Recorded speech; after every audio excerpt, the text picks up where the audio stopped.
afternoon. Thank you for the time today. And and, I, and we are from Warmadewa University.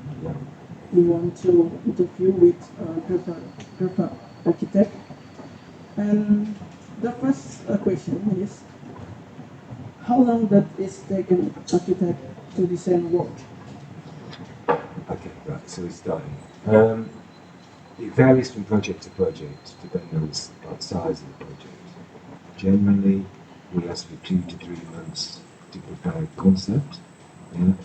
And we would estimate that from the very beginning of the project to starting construction is usually about between 6 and 8 months, typically more like 8.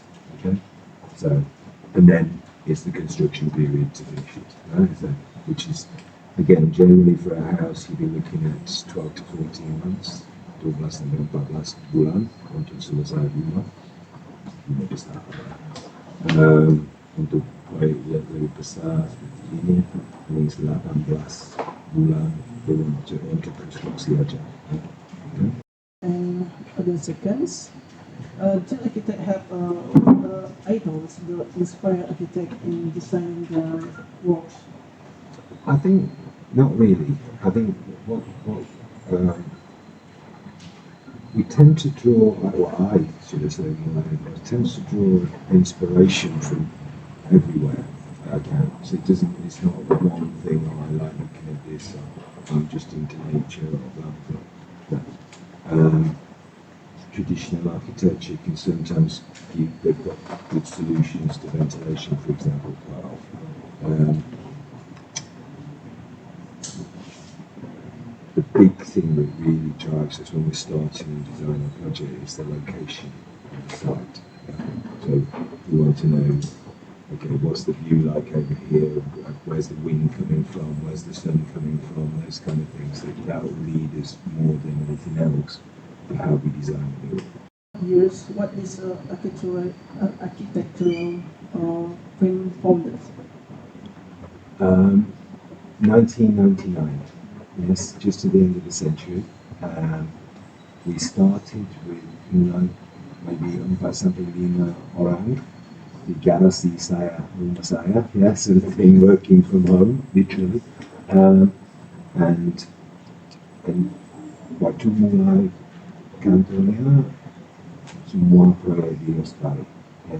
Barusan mulai di Asia, Cambodia, Thailand.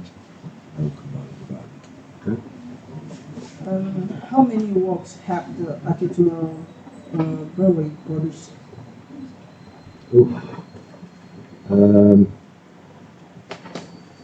Probably too many, I would say, arguably.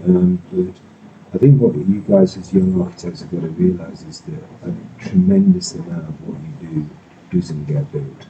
You put a lot of energy into designing a project, and you'll find that it's just, we haven't got enough money. This is not good. I decided to sell the site, whatever. So your work, even though you put all this energy into it, sort of dies on the way. You never get any further than that, for example. That this one is actually under construction now, that you see on the screen now. But a lot of it is like, doesn't get off the drawing board, as they say, which is a shame. So I would say maybe, I would have to check the real number, but I'd say a good 200 or so, yeah, easily, but maybe more. Okay? And of the several works that have been produced by clients, what have architects handled the most? Yeah. So we assume what you mean is what type of projects do you do the most of? Yeah. Yeah. So a lot of our work is residential, right? I have to say this very clearly. We do also do a lot of work in resorts, gated communities, condominium, but ultimately it's all residential, if you know what I mean. It just depends on the configuration. Right? So yes, it's residential, resort, gated community, condo. That's pretty much what we do. Very, very, very limited amount of commercial work. We do some, but not much. Okay? At the times there was COVID-19 pandemic. Were there any difference in requests from client that's architect handle from before the pandemic and after the pandemic? Actually, you'd be surprised. Not so much, to be honest with you. I've not so noticed, I think it's, yeah, but I think more people are recognising that they can work from home now. So we had a kind of long ago, we used to always put studies into our houses, right? The library study.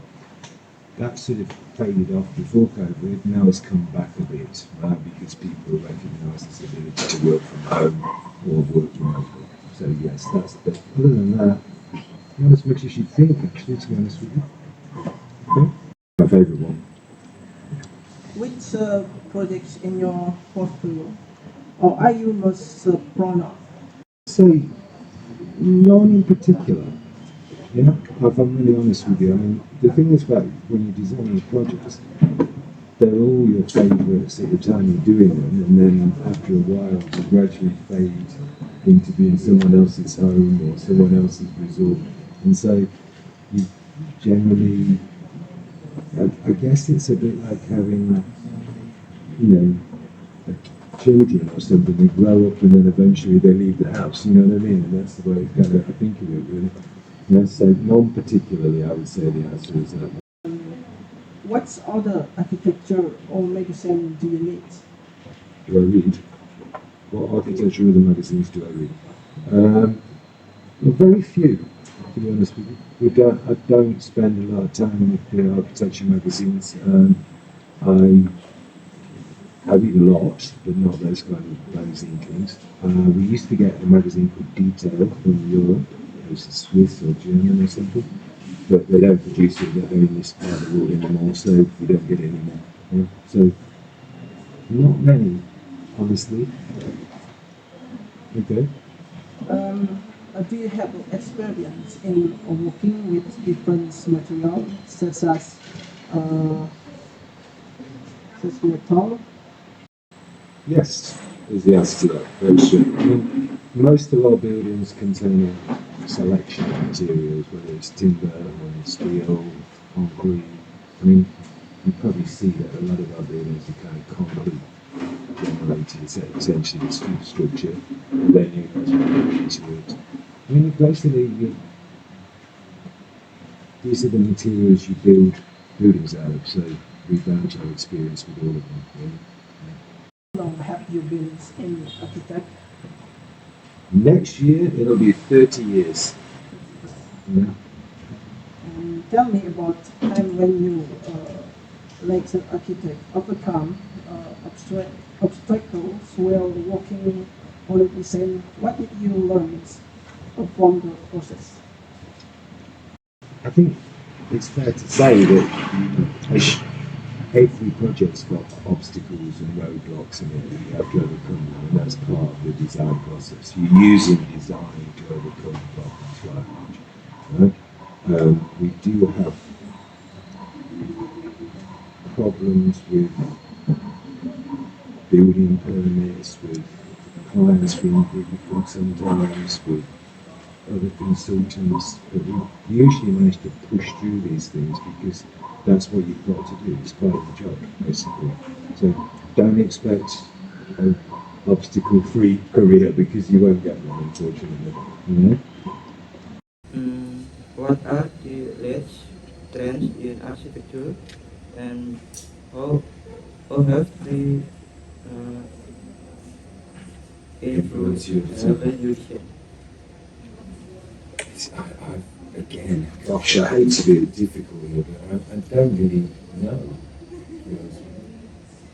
We don't really follow trends. I mean, trends is something that I think goes more like to do with fashion or interiors, right? Whereas architecture is a lot more constant than that.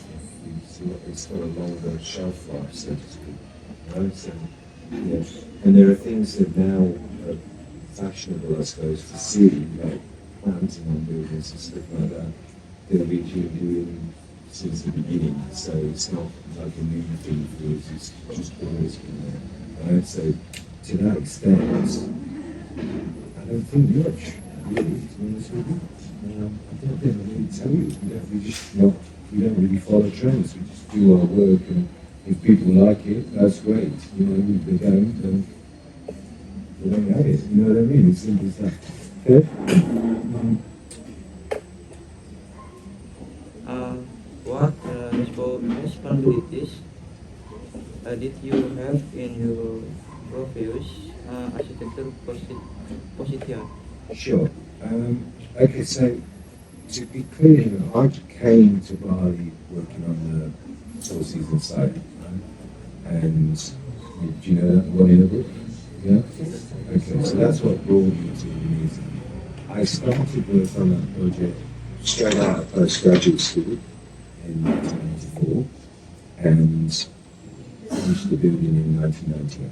Right? So that was basically my only, I came here in 96 to supervise the construction and deal with stuff outside, and that was really my only work experience where I was in charge of anything in a proper position.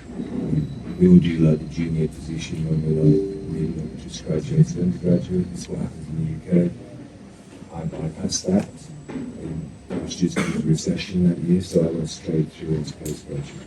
So yes, I only had one job before I started my own office, but it was a really difficult one, and I learned a lot. You should aim for that, by the way, as young people. You want a job that's going to tax you initially, so you can learn as much as you can as fast as you can. That's the thing I would recommend. Yeah. Okay? Tell me about your project management experience. How do you lead the architecture team effectively? Okay. Can you just do, by project management, do you mean like work on site, or do you mean how do we control a project within the office? Which do you mean? Control the project in the office or work on site when sign up. Yeah. Okay, so, right. Wow, this is a big question. Okay, I think the thing about what, I mean, Victor's probably best to answer this one than I am in terms of how I lead the team on site, in the office. I like to think that I lead from the front, if you know what I mean. I'm involved in the design very closely on everything.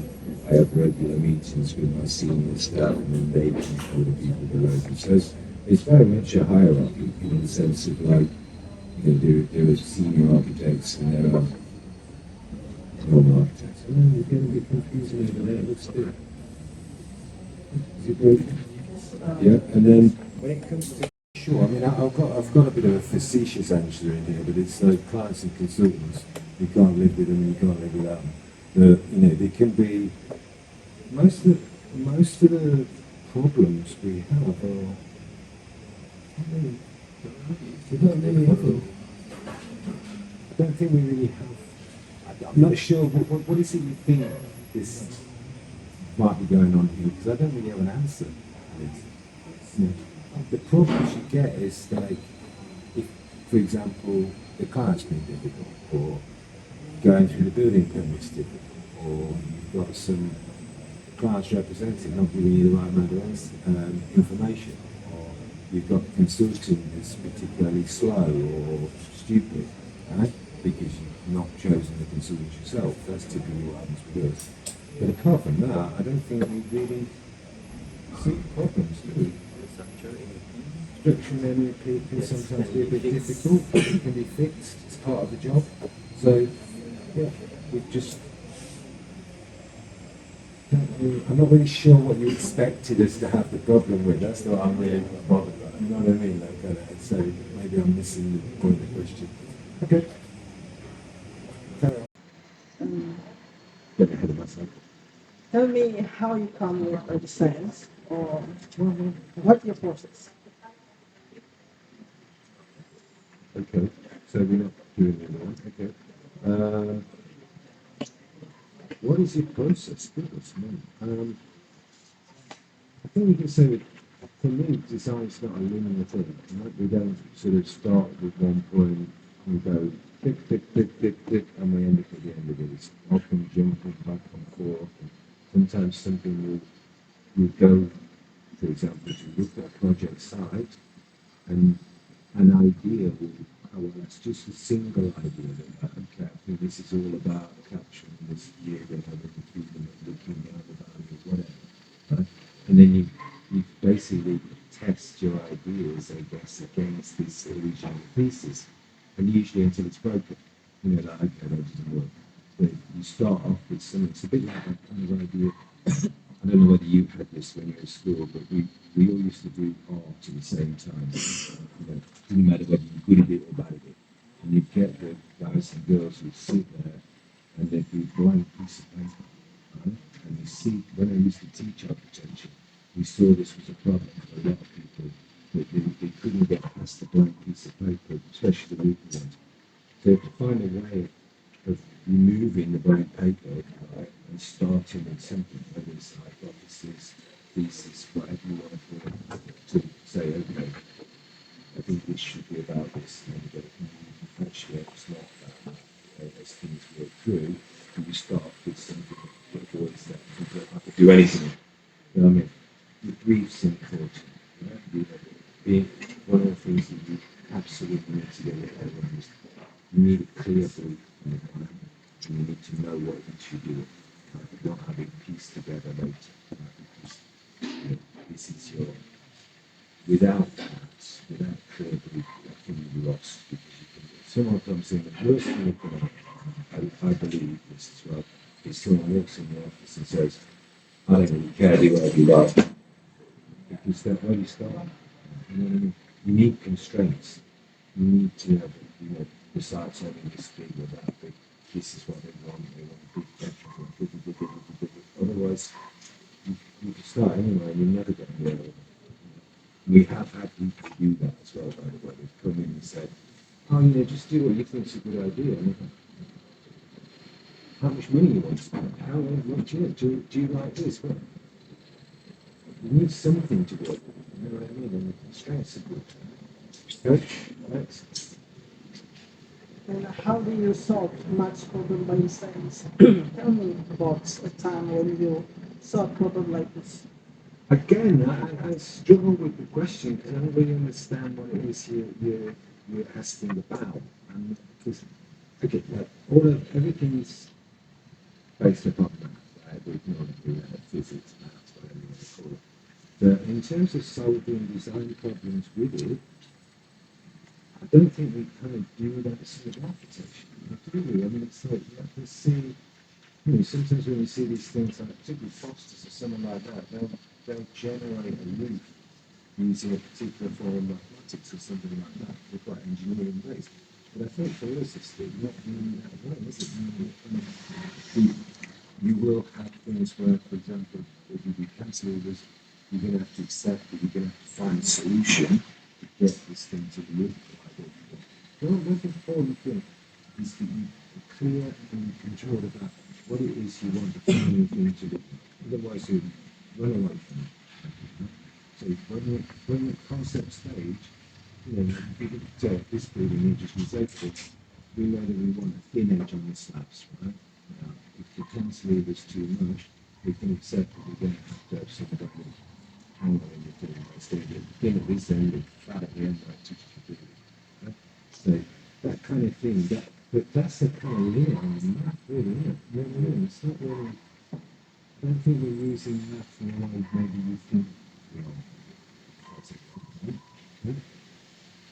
Is it, if you want to elaborate on the question, if I've missed the point of this question, please tell me because I'm sure I don't think I have. But, just, Things that you are not actually prepared in architecture. oh, loads of things. Absolutely loads. I mean, if you think of like typologies or building types, things like that, there's more that we haven't done than what we have done, to be honest with you. So, I mean, I'll give you an example. When I started my career after graduation, I the first building we worked on was a house, and I thought that I would be doing that kind of work. Public buildings, libraries, opera houses, things like that. As it turned out, not at all. Right? I'd love to do this kind of work. I always have wanted to do it, but just don't get the offers, I'm afraid. You know, you get no for doing one type of thing. Again, a tower would be nice, but we've never had the opportunity to do a tower. You know, it's just not come up. Simple stuff. I think that's fair to say. But yeah, basically public buildings and that sort of thing. As an architecture, was your ideas in client projects, or do you still accept client input? Okay, look, you've got to have the client input. It goes back to what I said before. So you don't. I mean, your role in this is the sort of production of, or our role, is a production of what it ends up looking like, right? But the actual content of it, to a large extent, has to be informed by this film. Right? Doesn't matter whether this is Hong Kong, Shanghai Bank, or someone's private house in some way, those people have got to tell you what they're doing. So you have to get used to listening to people and hearing them. But at the same time, if you think they're talking rubbish, you have to be strong enough to say, yeah, no, you know, this is silly, you don't want to do that because of this. But you need a good reason for doing it, but I think anyone who's out there and they're building, I don't even know how it would work really, to be honest with you, but you know, that here's my genius sketch. That doesn't happen in this business, I'm afraid. You know what I mean? It's just you know, you expected to bring something new to the table and new ideas and things like that, but you can't just go, that's what I'm doing in the table. I have heard of this, by the way, though. I have heard of some projects that people have walked in with a failed project. I said, how did you end up with this nonsense, right? And they said, oh, well, the architect just drew it on a napkin and said, there's my project. And I'm like, seriously? You know, I couldn't believe it. I was never like, wow. And we were talking about it the other day. Some buildings that are jolly bad get built. Right? So there's a quite famous one in my hometown of London where you've got there's a building that's popularly known as the walkie-talkie building. I mean, this is a catalogue of mistakes and horror stuff. To which the building shape actually caused the sun to hit it and melt the rubber and cars parked below. I mean, how does that get to that point? I have no idea. Right? So there are some bad things coming back, and obviously that shape of that building was someone's idea of good design. I was out with the idiots, but there you go. Okay, so yeah, let's move on to the next one. Have you ever met in extreme design and you more responsibilities? I'd say that whatever we've done in this office, our accountability is near total. Right? So if it is a bit of a crazy design, then we have to take responsibility for it and instruct it. Right? So we have some sites now that are very steep, and of course, quite complicated solutions.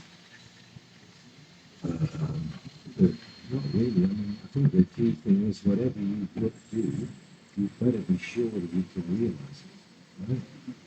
It's not a case of just drawing a kind of so to that end, I don't really think any of the designs are extremely particularly, but at the same time, we do try and push things like what's the maximum we can use density, how big can we go with the beam without deflecting and things like that. So no columns, etc. So but you've got to make sure that remember this this is something that relates back to your math question, right?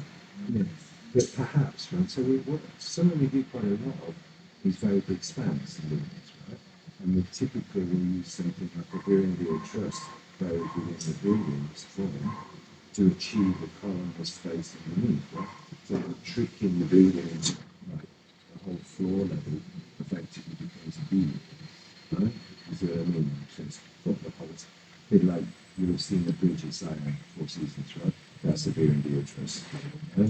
So this is, I think it might even still be the longest spanning football in New Zealand, right? 70 odd metre trust, basically. So to that end, yes, we use math. We had the idea to use a beer and beer trust, but the engineers were the people who actually did the math. Okay, so yeah. Where are we now? All the designs you design, which and the same as yours, or is the difference between your designs and what? The truthful answer to that one is that most of our buildings are built to our designs. Right? We have minor changes along the way, maybe as materials are substituted for other things, but for the most part, we, they're built to our designs. For example, when we do the concept, we typically work in SketchUp, right, at the moment. Then we'll render it, we'll present those bits to the client. Client gives an approval.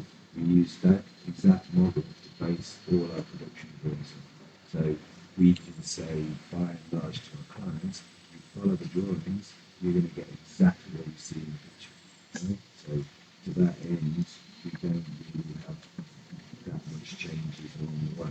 Sometimes you get like the odd project where clients messing around and they can't decide, but we do put a lot of emphasis on this idea within our contracts that we want them to stop design at the point the concept is approved. We don't want to be changing things after that because first of all it's expensive, basically. Expensive to them. I mean, they've got to pay for the revisions, they've got to pay for the changes, they've got to pay for people to variation orders. So, we try and encourage them to like, get to the point before you start the process for the designs for you. Okay?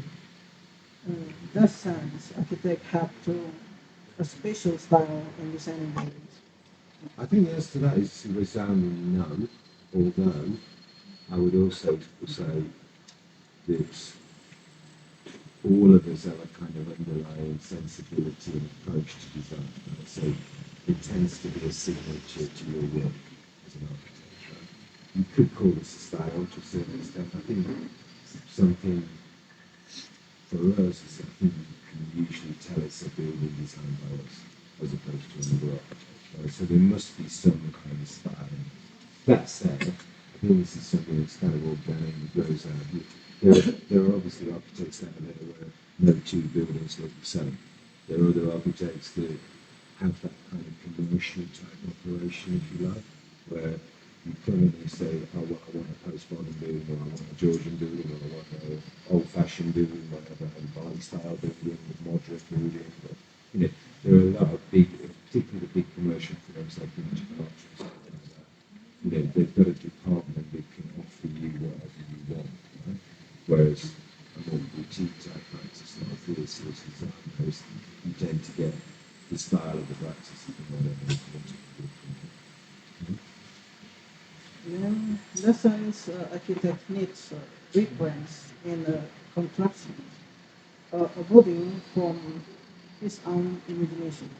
I mean, look, you come up with the design from our imagination, yes, right? But usually with the brief input from the client, right? This is what we can use at the apartments, and the size of the apartment, etc., etc., etc. And then you use your imagination to do that. But all your decisions really should be founded on the ability to build it, right? So to that extent, having a construction experience and knowing about construction, having an active interest in looking at how things are made, etc. To me, that's very important. Right? To do a nice story, you've got to be able to detail a nice story. Go back to the details I was talking about earlier, right? So it's comes up with that all of these things, right? You need to know how something's made in order to be able to design something unique of your own, right? So I hope that's what you mean is the construction experience is important, but it's not just coming out of nowhere. Okay? What what is the biggest challenges for an architect in construction a building?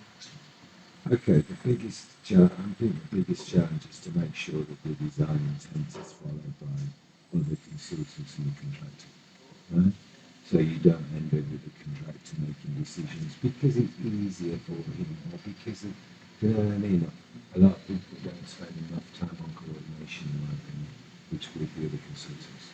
So you get buildings that have got beams sticking out on these figures and metrics of that bit, or this ceiling's been dropped over here. You need to spend the time doing that. So yeah, you basically your role is to achieve what it is you design, right? So that's why you need all this input of the engineers. You need to control what they're doing. Excuse me. How does an architect provide and report and project? Okay, I can tell you about us. We generally we confine our role to comments during construction and then the details inspection this to the end basically. So as I said already today, this office has always been about providing copious amounts of detail. And so if it's something that you can see, there'll be a detail showing you how to build it. Right? And we find that this is a good system, even if it's not profitable, perhaps it's not doing that, because obviously you'll spend more time doing it, but it means that we're able even to, like I say, construct buildings where they haven't had any site presence at all, and they come out and they actually spot on, so because they follow the drawings that we have. We just find it a lot of times that contractors, they get in with the ear of the client, for example, and they say, oh, but it'd be much cheaper or easier if you do it like this and that, and the client just tells us easier, cheaper, but then it doesn't look like what you designed. And then they come back there and go, well, hang on a minute, why, this isn't what was drawn, that's not what I agreed. Oh no, but you said we could change it because make it easier.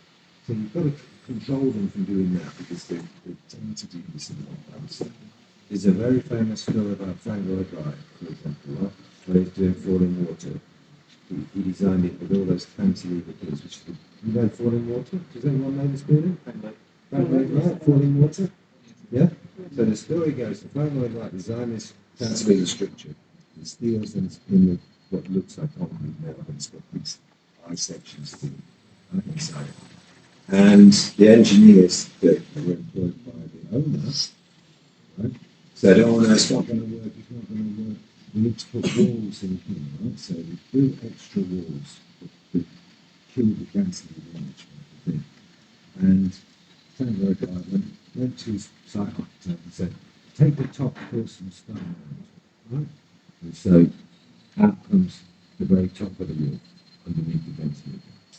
That part was signing, because, oh, you see, Frank, it doesn't look that bad, does it? And I think else is actually, I think it's atrocious, but look at this, and put his hand in the gap. The walls aren't doing anything. And the client said, okay, we demolish the walls then, that's what we got. Right? So you've got to be in control of that sort of thing. Your design intent is everything. Right? Yes.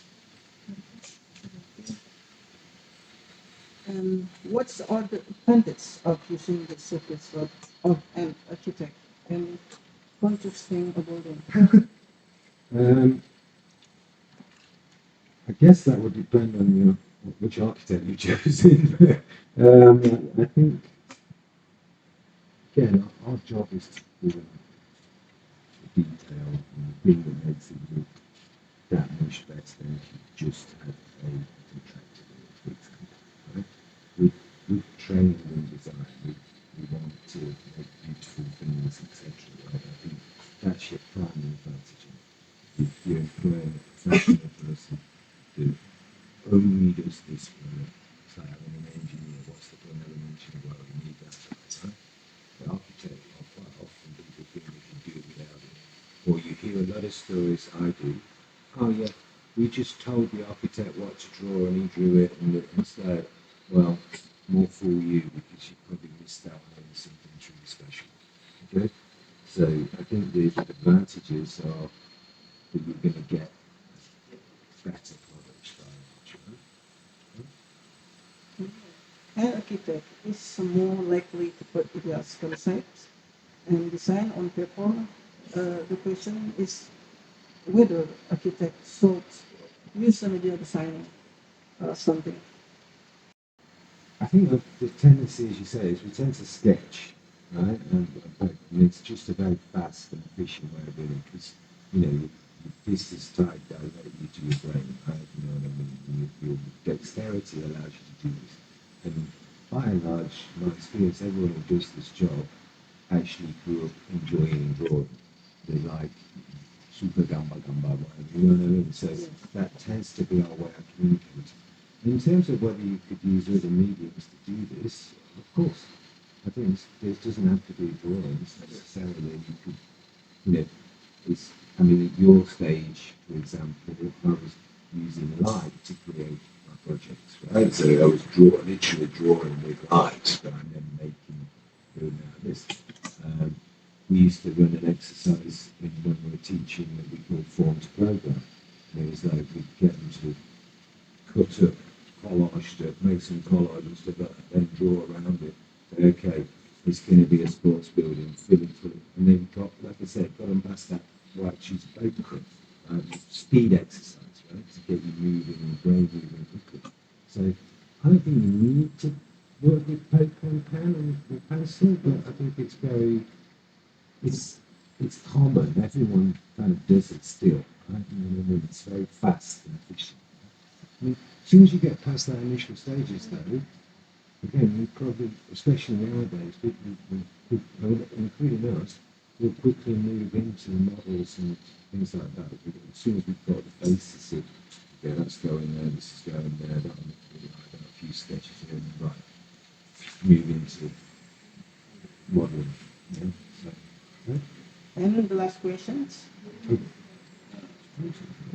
In the next years, can you describe what kind of design you will make and correlation to future architectural design developments based on your history understanding as an architect?